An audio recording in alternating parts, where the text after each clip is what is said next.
So picture this, it's January 2025. Donald Trump is back in the White House. And he has this big idea, a really big, beautiful idea probably. He wants to fix government spending, make it efficient, like a well-oiled machine. Or at least a machine that doesn't lose your luggage. So he creates a new department. Yes, another one. He calls it DOGE, the Department of Government Efficiency. Catchy, right? Like a friendly dog, but with spreadsheets. Why DOGE, you ask? Good question. The official line was simple. America needed to cut federal spending, big time, and it needed to boost government efficiency. That sounds great on paper, doesn't it? Who wouldn't want a government that works smarter, not harder? It's like wanting your Wi-Fi to just... This new department, DOGE, was supposed to be the answer, the magic wand, or maybe just a very large pair of scissors for all that red tape. Now, who do you get to lead such an ambitious, world-changing department? You don't call just anyone. You call the guy who wants to go to Mars, the electric car dude, the guy who bought Twitter and called it X. Yes, folks, Elon Musk. He was appointed to lead DOGE, the ultimate disruptor, set loose in the halls of Washington. This was going to be interesting, very, very interesting, like a reality show, but with the national budget. The buzz was immediate. Elon Musk in government? People were trying to process it. Was he a genius, about to fix everything, or was this a recipe for glorious, meme-worthy disaster? Expectations were all over the place. Some thought he'd streamline government overnight, others just grabbed their popcorn. One thing was for sure, it wouldn't be boring. Washington, D.C. was about to get a taste of Silicon Valley, whether it wanted it or not, really. So DOGE is born, Elon Musk is in charge. What's the actual plan here? Think of it like this. DOGE was meant to be a super audit for the entire federal government. But instead of boring guys in suits, you get Elon, probably with a flamethrower for outdated regulations. The goal was to find every single penny being wasted, and then, stop wasting it. A noble quest, if a slightly terrifying one for some government employees, I imagine. Musk's mission, should he choose to accept it, he did, obviously, was clear. Conduct deep dive audits of federal agencies, implement massive cost-saving measures, and when they said massive, they meant it. Initially, the target was a mind-blowing $2 trillion cut from government spending. That's trillion with a T, like the kind of number that makes your calculator cry. He wasn't there to make small tweaks, he was there to swing a sledgehammer. His approach was classic Elon, disrupt everything, challenge everyone. He wasn't in Washington to make friends or attend fancy dinners, he was there to trim the fat and maybe some of the muscle, and possibly a few vital organs, depending on who you asked. Mass layoffs were on the table, restructuring entire departments. He wanted to give Uncle Sam the full Silicon Valley makeover, speed, efficiency, and a lot less paperwork. Or so the theory went. And about his official title? Well, that was a bit of a moving target. First, he was a special government employee. Sounds important, right? Then, the White House clarified, actually, he's an advisor, not the administrator. This little switcheroo was probably to navigate some tricky legal waters, but whatever his title, his mission remained the same. Make the government lean. Very, very lean. Like it just finished a juice cleanse for a few months. How do you start shaking up a place as old and, let's face it, as stubborn as Washington? Elon Musk had an idea. A very email-based idea. In February 2025, he hit send on an email that echoed through federal offices. It was a simple request, or maybe not so simple, depending on your workload. He wanted to know what everyone was doing, all the time, which sounds a little like my mum, but with more federal authority. The new rule was this: every single federal employee had to send an email every week summarizing what they did, their accomplishments, their tasks. And here's the kicker. If you didn't send your weekly report, Musk considered that your resignation. Boom! Just like that. Talk about pressure. Your inbox suddenly became a high-stakes game of, did I remember to tell Elon what I did? This was not your average office memo, people. Now you can imagine not everyone was thrilled. Government unions, for example, were not amused. Everett Kelly, the president of the AFGE, called the mandate cruel and disrespectful, which, is strong language. Imagine your boss basically saying, justify your existence weekly or you're fired. Some department heads even quietly told their employees, hey, maybe just focus on your actual job instead of these emails. Awkward. This whole what you did last week email experiment didn't last forever. By May 28, 2025, the Pentagon officially said, yeah, we're done with this. Why? Well, there were legal challenges, low compliance rates, and lots of agencies apparently just advised their staff to ignore it. So much for that particular efficiency drive. Turns out managing millions of federal workers isn't quite like managing a tech company. Who would have thought? So, with all this disruption, all these emails, did Doge actually save any money? According to Team Musk, yes, big time. They reported that their efforts had saved the government around $175 billion. That's a serious pile of cash, enough to buy a small island or maybe just a lot of very expensive pens for government officials. It sounded impressive. A real win for efficiency, they said. The kind of news that makes headlines. How did they supposedly achieve these magical savings? Through a variety of efficiency efforts. This included things like selling off government assets, like a giant federal garage sale, get your slightly used desks and filing cabinets. Here, they also focused on cutting government contracts, basically looking for ways to spend less by, spending less. It's a bold strategy, Cotton. Let's see if it pays off. And for a while, it seemed like it was. But hold on a second. Here's where it gets a little murky. While $175 billion sounds fantastic, some people started to squint at those numbers, the folks who like to check the math. Verification attempts, as they call it in polite company, raised some questions. Were these savings real? Were they sustainable? Or was it a bit of clever accounting? The exact amount saved quickly became a hot topic of debate, and remember that initial super ambitious goal of cutting $2 trillion? Yeah, that got a little trimmed. The target was later revised down to $150 billion. Why the big drop? Turns out cutting government spending is really, really hard, especially when you face what they called mounting resistance and political blowback. Washington isn't always keen on sudden, drastic changes, especially when it involves their budgets. Shocking, I know. Cracks in the armor, policy clashes and political headwinds. It wasn't all smooth sailing for Captain Elon at the helm of DOGE. Shocker, right? Government is a complicated beast. One of the first major icebergs he encountered was a massive spending bill, a really, really big one.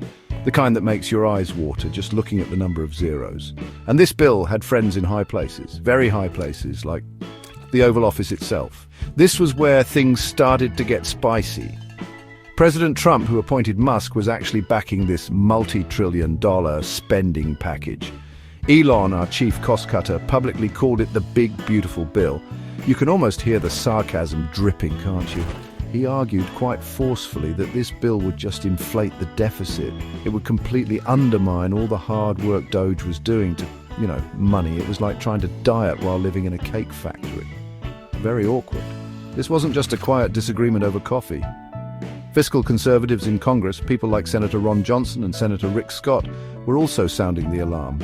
They threatened to vote against the bill unless there were even deeper cuts made. So Musk wasn't entirely alone in his crusade against spending, but he was definitely in a tricky position, clashing with the administration that hired him. It's never easy to tell your boss their big idea is, not great. These policy disagreements really started to highlight the fundamental tension.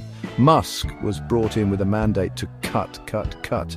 He was the efficiency guru, but the political machinery of Washington often has a different prime directive. Spend, or at least spend on priorities.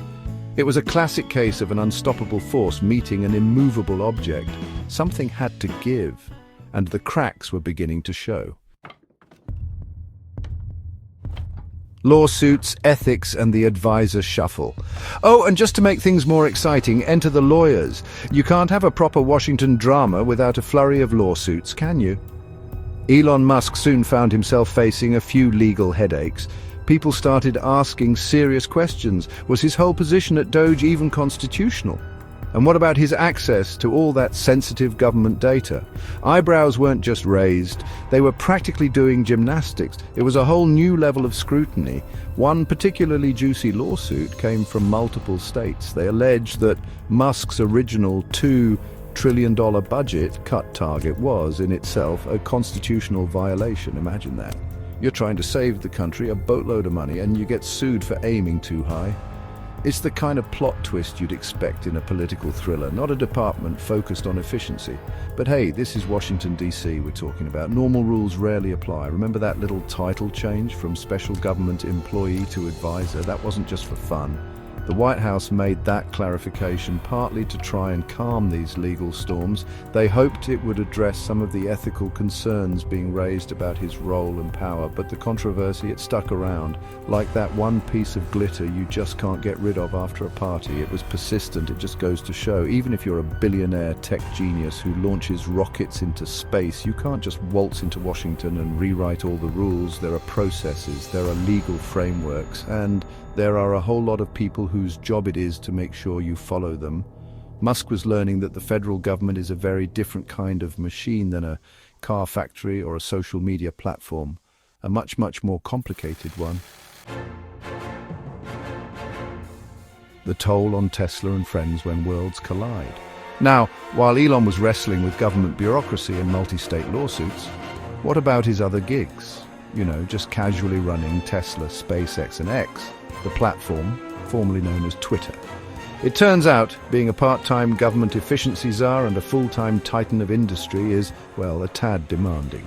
It's like trying to juggle chainsaws while riding a unicycle on a tightrope over a pool of sharks. His electric car company, Tesla, which is kind of his flagship, saw its sales figures and stock performance take a bit of a hit during his DOGE adventure. Was it a direct result? Hard to say definitively, but shareholders were likely getting a little nervous. It's tough to stay laser-focused on innovating self-driving cars when you're also trying to self-drive the entire federal budget. One of them is bound to swerve a little. By April 2025, Musk himself seemed to acknowledge that he was stretched thinner than a cheap pizza base. He publicly announced plans to scale back his government work. He needed to dedicate more of his brainpower to Tesla, SpaceX and X. The immense strain of wearing so many important hats was clearly becoming visible. He was trying to be everywhere, do everything, fix everything. And that's a recipe for burnout. Even for Elon Musk, this whole situation really throws a spotlight on a big question. Can someone with such vast and demanding private sector responsibilities truly give the necessary time, energy and focus to a critical government role? It's like asking your star athlete to also be the team doctor, the coach, and the person who sells hot dogs in the stands.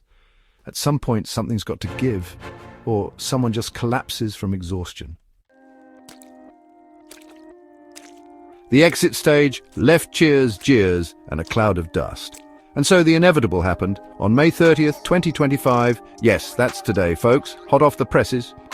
After a roller coaster ride lasting exactly 130 days, Elon Musk announced his departure from DOGE. He chose his own platform X to break the news to the world. In his statement, he said he hoped the mission of DOGE would continue to strengthen. He wished for it to become a way of life in the government. Ever the optimist, that Elon. The reactions to his exit, well, they were as varied as the items on a Cheesecake Factory menu. His supporters were quick to jump to his defense. He tried. They cried. He shook things up. He actually cut costs. They praised his bold, if sometimes chaotic, efforts to tackle government waste. To them, he was the brave disruptor who dared to challenge the status quo, even if the system ultimately pushed back. A hero in their eyes. On the other side of the aisle, his critics were probably popping some non-alcoholic champagne. They questioned the long-term effectiveness of DOGE's initiatives. They pointed to the controversies, the abrupt methods, and the general sense that maybe, just maybe, running a government isn't quite like launching a new app. They felt his tenure was more disruptive than productive. A sigh of relief was almost audible in some corners of DC, and let's not forget some of the truly memorable moments. There was that straight-arm salute at a Trump rally that caused quite a stir, with critics comparing it to, well, you know. Musk, in typical fashion, dismissed the criticism, blaming radical leftists. Then there were the reports of civil service employees resigning from DOGE, allegedly refusing to dismantle public services. Musk labeled those stories fake news. Never a dull day with Elon around, that's for sure. To Musk, what's next for government efficiency and efficiency memes? So Elon has packed his bags and left the DOGE building. Does this mean the grand experiment in government efficiency is over? Not so fast. The White House has already stated its plans to continue the work of DOGE. They intend to propose further cuts, targeting areas like foreign aid and public broadcasting. The show must go on, it seems, even if the original star has departed.